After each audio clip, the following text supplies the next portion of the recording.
The backup and recovery page is a vital feature of AI-DBA that empowers administrators to effortlessly perform ad hoc database backups and restores.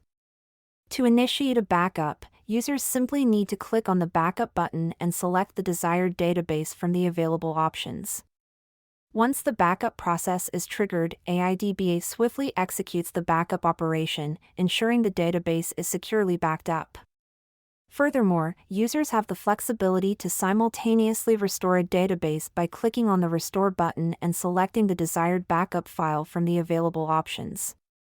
The backup and recovery page also incorporates an active tab, which displays the ongoing or pending backup and restore requests.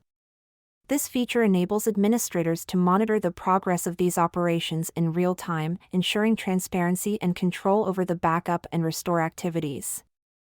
Administrators are allowed to set a backup cleanup process through AI-DBA. In addition to the Active tab, the Backup and Recovery page offers two other tabs, History and Insight. The History tab presents a comprehensive overview of all past backup and restore operations.